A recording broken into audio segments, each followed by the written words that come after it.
everybody. So today I wanted to chat with you a little bit about mastitis. I myself am a mom of 4 and have nursed all 4 babies, so I am well versed in the wonderful world of mastitis. It is a horrible thing to have, and before I even had it the first time, I didn't even know it existed. So I'm here today to help you all know about it. In case any of these symptoms come your way, you know exactly what to do. So what is mastitis? Mastitis, I've learned, is basically inflamed breast tissue, which can then lead to an infection, which is when you're really in hot water. So it can be caused by several different things. Mastitis is basically a clogged milk duct that can be caused from engorgement.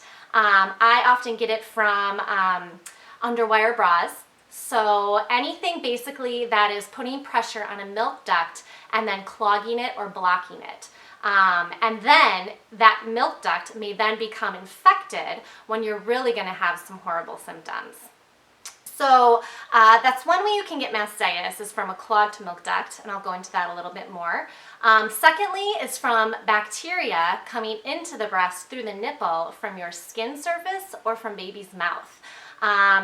And so that's the second main way to get it, clogged milk duct and bacteria coming in through the nipple. So symptoms, how do you know you have mastitis? The first time I had it, I felt like I was hit by a truck. So basically, I just had horrible flu-like symptoms, chills, shakes, fever. I felt like I had a horrible flu. I was run down. My muscles, my whole body was achy. I felt like I couldn't take good care of my baby. I was giving it all I had, and I just felt horrible. I was suffering from those symptoms for about 2.5 days before I actually called my doctor, because I thought it was just the flu and I would get over it, and there was nothing that I could take that would really make me feel better besides ibuprofen. If you're a nursing mom, you know that. So I was like, I just got to tough it out and go for it, and get over it, and keep doing what I'm doing. And when I called my doctor, she's like, oh my gosh, you have mastitis, it must be mastitis, and she called me a prescription right away. So look out for those symptoms of fluish fever, achiness. Now you may also, but not always, have redness on your breast. So you can see redness, like a rash almost. Some people say it's almost like wedge-shaped red rash on your breast. It's going to be tender. You can feel it. Sometimes you can feel the lump, the clogged milk duct.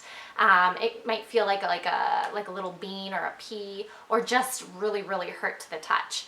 And so you're going to have kind of those symptoms right there on the breast, but then also you might feel those other fluish-like symptoms as well. So those are basically the key symptoms of mastitis. And like I said before, you can get it from underwire bras, engorgement, when the milk is just too much and baby is having trouble keeping up with it to get it all out when nursing. That can happen in the beginning, or just if baby's sick and hasn't been nursing well recently.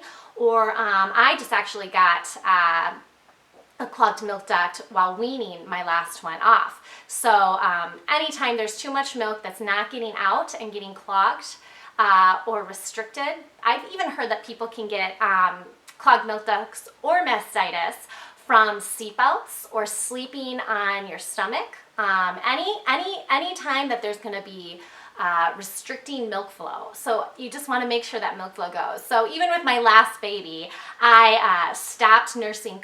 I stopped wearing nursing bras with underwire, because it was like anytime I put one of those babies on, clogged milk duct. And also important is every clogged milk duct isn't mastitis. So like I said, I'm very prone to this. So even if I feel one coming on, I feel tenderness and redness and it hurts, then you can massage the area. So this is what I do when I feel like I have a clogged milk duct to avoid full-on infected mastitis. So the first thing I do is to hop in a hot shower and massage the area. That'll really help a lot. So just nice long shower, massage, massage, massage. It's gonna hurt, but you have to fight through it. And then secondly, nurse, nurse, nurse, pump, pump, pump. So you got to get that milk out of there.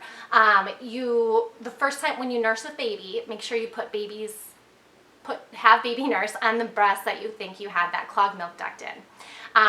It's gonna hurt, but you gotta do it, and it's safe for you, safe and healthy for baby, and it's really the best thing you can do. So nurse on this side first. Baby's gonna have the best suction, is gonna be the hungriest, is gonna get the most out.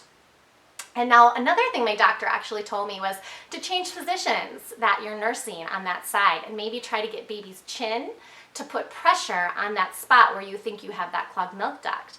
And while baby's nursing, if you can massage that area too, to try to loosen up that milk duct and get all that milk out of there. So that's the two things that I usually do right away is the shower and the nursing. You can do hot packs, cold compresses. Either one, hot and cold, will help. And basically you just got to get it all out after baby nurses. Pump. Empty yourself every single time. So that'll really, really help.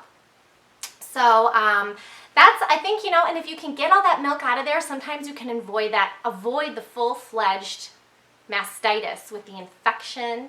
And at which point, if you can't unclog that milk duct and you do start to feel the flu-ish symptoms, call your doctor immediately.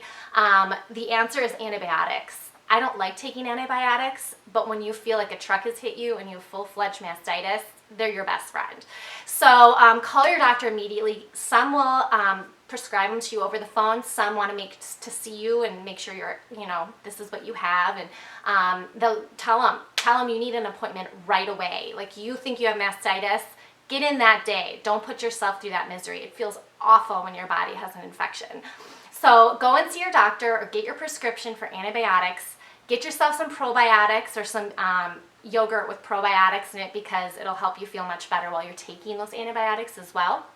And keep all these symptoms and everything in mind for next time too.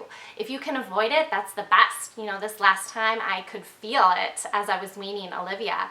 It was like a large pea size lump in my breast, and it really, really hurt, but I kept massaging and I kept nursing, and then after a couple days it turned into like a pea-sized lump, and then it went away completely, and I didn't have to go on antibiotics, and I didn't feel fluish. It was just kind of that spot that really hurt. So I've kind of had mastitis in all different ways. Sometimes it's just my breast that hurts and I don't feel fluish. Sometimes I feel fluish and there isn't a spot on your breast.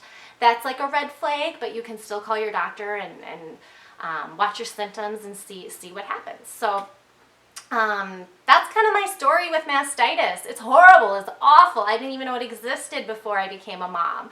And I took like every baby class there was. So I just hope that this will save all of you from pain and agony of mastitis, give you some things to do to help you avoid it if you feel a clogged milk duct coming on. Yeah, so if you have any stories yourself of mastitis or tips and tricks on how to avoid it and to help other people, please list them below. I would love to hear them myself. So please share. And yeah, I hope that was really helpful for all of you. Thanks, everybody. Bye.